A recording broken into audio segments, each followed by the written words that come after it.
જય જિનેન્દ્ર. પર્યુષણનું મહાપર્વ શરૂ થઈ ગયું છે. જેમ તીર્થોમાં શેત્રુંજય તીર્થ મહાન કહેવાય છે, દાનમાં અભય દાન મહાન કહેવાય છે, તેવી રીતે આ પાવનકારી પર્યુષણ એ પર્વોમાં પર્વાધિરાજ કહેવાય છે. શા માટે આ પર્વને ગણાવાયું છે પર્વાધિરાજ, અને શું છે આ પાવનકારી પર્વનું મહત્વ? વધુ વાત કરવા આપણી સાથે જોડાશે જૈનાચાર્ય શ્રી પદ્મસાગર સુરેશ્વરજી મહારાજ. વંદન મહારાજ સાહેબ. બસ આ પર્વાધિરાજ શબ્દ પ્રયોગ આ પર્વ માટે શા માટે કરાય છે? એવું તો શું મહત્વ છે આ પર્વનું? जैन संस्कृति में इस पर्व का सबसे अधिक महत्व इसीलिए दिया, आत्मशुद्धि का ये सर्वश्रेष्ठ पर्व है। अनादि अनंत काल से ये जीव परिभ्रमण करता हुआ आया। इस परिभ्रमण से मुक्त होने के लिए पर्युषण पर्वाधिराज पर्व में प्राणी मात्र से क्षमा याचना के द्वारा, तप के द्वारा, जप के द्वारा, कर्तव्यों के पालन के द्वारा आत्मशुद्धि करने का ये सर्वश्रेष्ठ पर्व है। इसीलिए इसको पर्वाधिराज के रूप में स्वीकार किया गया और ये पर्व का प्राण है मैत्री और क्षमापना। इसके द्वारा वो प्राणी मात्र के साथ अपने किए हुए कोई भी ऐसे अपराध को स्वीकार करके क्षमा याचना के द्वारा हम आत्मशुद्धि करते हैं। तो आत्मशुद्धि का ये सबसे श्रेष्ठ पर्व है, इसीलिए इसको पर्वाधिराज माना गया। इसमें कोई कामना नहीं, कोई स्वार्थ नहीं, कोई याचना नहीं। ये साधना ऐसी साधना है लोकोत्तर। परमात्मा ने जो कहा उसी प्रकार निष्काम भावना से मात्र आत्मा को सामने रख करके इस पर्व की साधना आराधना की जाती है। इसके सिवाय कोई विशेष कोई भौतिक कामना के लिए ये आराधना नहीं हो। જી, પર્યુષણની શરૂઆતમાં જે જૈન શ્રાવકો છે 5 કર્તવ્યોનું પાલન કરતા હોય છે. એ 5 કર્તવ્યો શું છે, એનું શું મહત્વ છે? 5 कर्तव्यों में सबसे पहले तो हमारी प्रवर्तन, स्वयं के आत्मा में दुर्विचार जो आते हैं, आत्महिंसा, स्वयं के अंदर ये कसाई खाना जो है विचारों का, उसे बंद करना है। क्योंकि वो आत्मा के गुणों को, आत्मा के पवित्रों का, आत्मा के पवित्र विचारों का नाश करता है। एक तो सद्विचार के द्वारा ऐसे संस्कार देने की, दूसरी कोई भी जीव है उसमें भी प्राण तत्व है। उस जीव की अपने अज्ञान दशा में जानते अजानते किसी प्रकार की विराधना न हो, उसकी हिंसा न हो।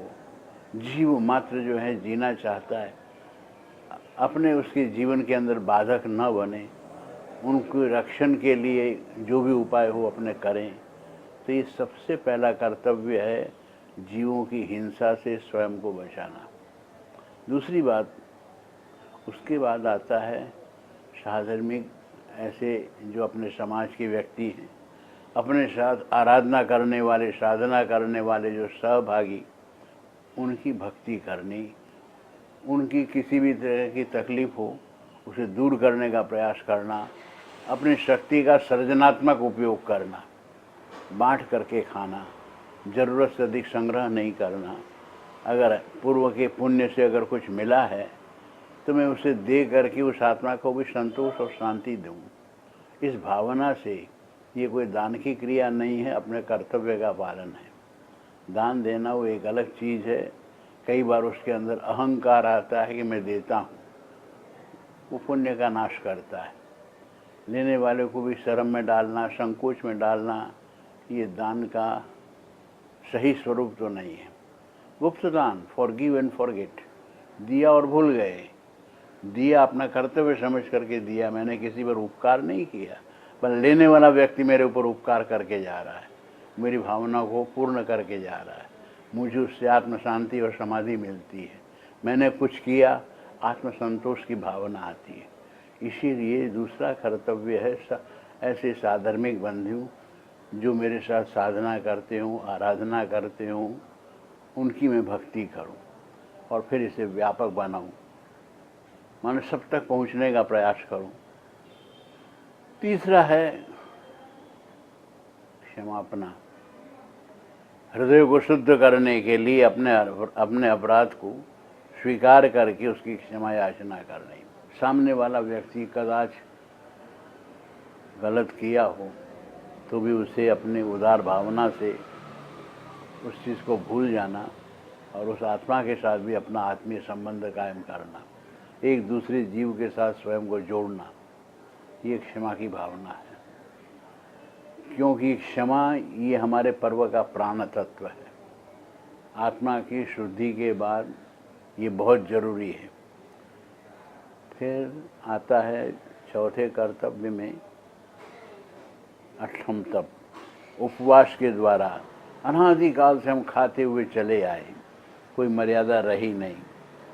वो योग्य है अयोग्य है, आहार हमने कभी ध्यान दिया नहीं। पर आहार की जो वासना है उसका परित्याग करना, ये तप का महत्व है।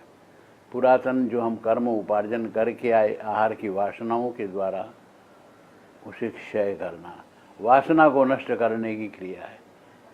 इंद्रियों की जो वासना है वो हमारे लिए खतरनाक होती है, परिभ्रमण का कारण भी वो बनती है।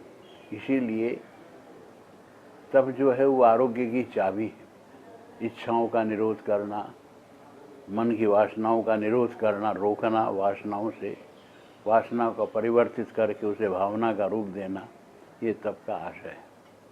पांचवा है चैत्य परिपाठी, मंदिरों का दर्शन, जहाँ से प्रेरणा मिलती है।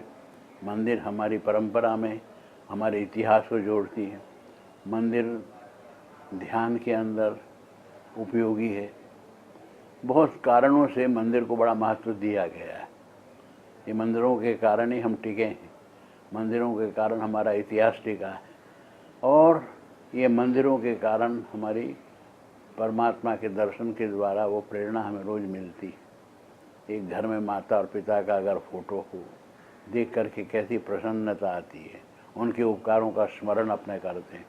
इसी तरह मंदिर में परमात्मा की मूर्ति के दर्शन के बाद उनके किए हुए उपकार का स्मरण आता है और उन्हें देख करके हमारी भावना में भी बहुत बड़ा परिवर्तन आता है। तो मंदिर ही हमारे देश का, आर्य संस्कृति का, जैन संस्कृति का एक मंगल प्रतीक है। इसीलिए एक दिन वर्ष में तीर्थ यात्रा वगैरह करके उसे भी कर्तव्य के रूप में यहाँ स्वीकार किया है। ये 5 ऐसे मंगल कर्तव्य हैं कि प्रति वर्ष एक बार तो अवश्य करने जैसा है। इसके आगे भी फिर बहुत सारे विषय हैं पर्युषण में, परंतु पर्युषण का मतलब है अपने आत्मा में उपस्थित रहना।